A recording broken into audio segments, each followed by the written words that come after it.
अस्सलाम वालेकुम viewers, rich Pakistan का नया एपिसोड लिए मैं हूं आपका मेजबान अब्दुर्रहमान। आज डिस्कस करेंगे हम दो इंटरेस्टिंग न्यूज़। पाकिस्तानी तारीख का सबसे बड़ा कंटेनर जहाज कराची की बंदरगाह पर लंगर अंदाज हो गया है। इस जहाज में एक वक्त के अंदर 20,000 कंटेनर्स लोड हो सकते हैं। इतना बड़ा जहाज पाकिस्तान की किसी बंदरगाह पर कभी लंगर अंदाज नहीं हुआ। इन बड़े जहाज़ों के जरिए कॉस्ट ऑफ डूइंग बिजनेस कम होती है, सामान भेजने वाले और वसूल करने वालों का खर्चा कम होता है और हुकूमत को रेवेन्यू भी ज़्यादा मिलता है। इस अहम खबर को आपसे डिस्कस करेंगे। जबकि आज की दूसरी खबर, पंजाब हुकूमत ने फैसला किया है कि सूबे में लगे हुए 5,000 से ज़ायद फिल्ट्रेशन प्लांट्स को एक अथॉरिटी के नीचे किया जाएगा। इससे पहले सूबे में तकरीबन आधी दर्जन ऐसी अथॉरिटीज़ या महकमे हैं जो फिल्ट्रेशन प्लांट लगाते हैं और फिर उनको भूल जाते हैं। ये फिल्ट्रेशन प्लांट पीने का साफ पानी मुहैया करने के नाम पे बनाए जाते हैं और फिर कई कई महीने इनके फिल्टर तक चेंज नहीं होते। ये एक अच्छा कदम है पंजाब हुकूमत का।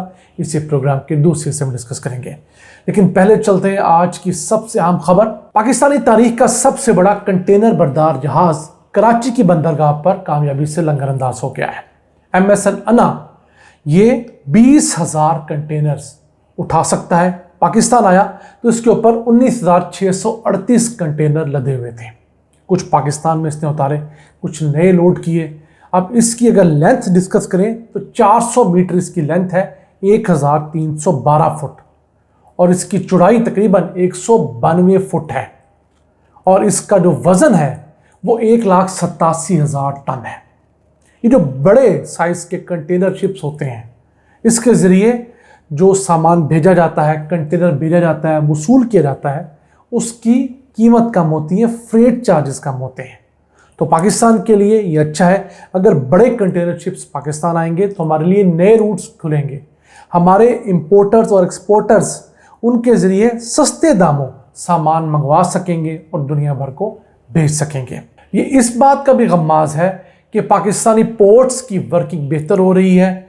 अब वहाँ प्रॉपर ड्रेजिंग हुई है, बड़े साइज़ के कंटेनर शिप्स भी आ सकते हैं, तो ये चीज़ हमारे प्लस के तौर पर जा रही है। वैसे अगर आपके नॉलेज के लिए बताएं तो दुनिया में इस वक्त सबसे बड़ा कंटेनर जो जहाज़ है वो है MSC एरिना। इसी कंपनी का एक बड़ा जहाज़ है जो कि 24,346 कंटेनर्स उठाने की सलाहियत रखता है, और वो 2,33,000 टन वज़नी है। दुनिया के अंदर अब बड़े से बड़ा जहाज़ बनाने की दौड़ है ताकि ज़्यादा से ज़्यादा सामान कम से कम फ्यूल, कम से कम माहौलियाती आलूदगी और कम से कम फ्रेट के ज़रिए भेजा जा सके। पाकिस्तानी रियासत के पास अपने सिर्फ 12 जहाज़ हैं, जिनमें से 7 टैंकर हैं। टैंकर से मुराद जो ऑयल लाने के लिए इस्तेमाल होते हैं, और 5 बल्क कैरियर हैं, वो जहाज़ जिसके अंदर खुले हालत में गंदम, खाद या इस तरह कोयला वगैरह लाया जाता है। हमारे पास हुकूमत पाकिस्तान के पास या पाकिस्तान के प्राइवेट सेक्टर के पास भी कोई एक बहरी जहाज़ ऐसा नहीं जो कि कंटेनर शिप हो। हुकूमत को चाहिए कि इस तरफ फोकस करें।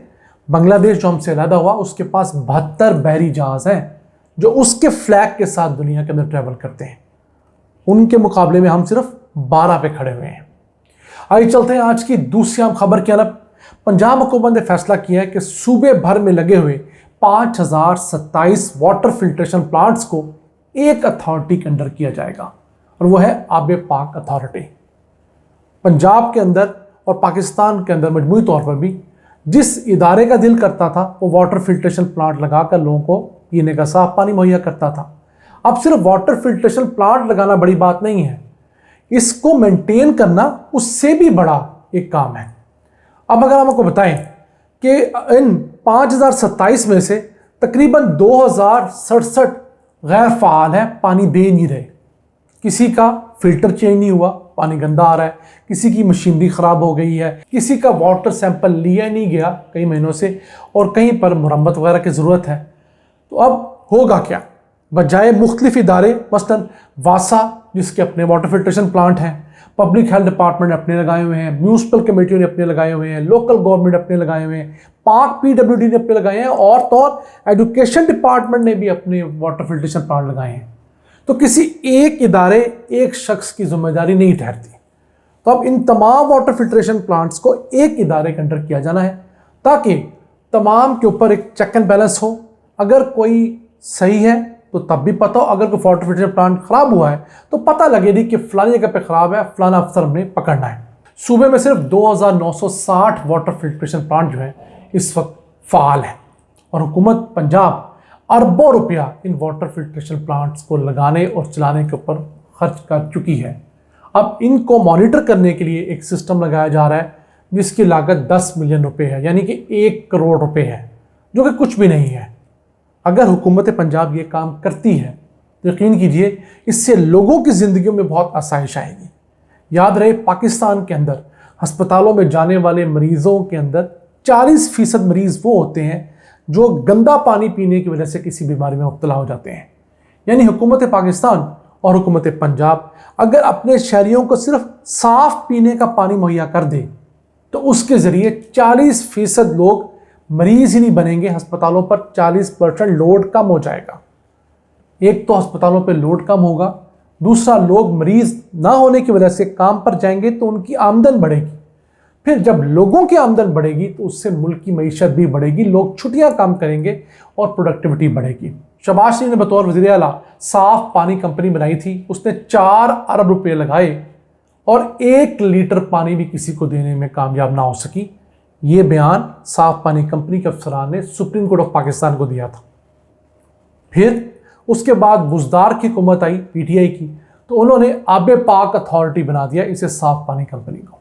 अब न जाने इसका नाम क्या रखा जाता है, हो सकता है नवाज शरीफ साफ पानी कंपनी रख दिया जाए, लेकिन आवाम को फ़ायदा होना चाहिए, आवाम को पीने का साफ पानी मिलना चाहिए जो उनका बुनियादी हक है। नाज़रीन, ये था आज का एपिसोड। हमें उम्मीद आपको पसंद आया होगा। अपनी सजेशंस, अपनी आरा से हमें आगाह रखा करें।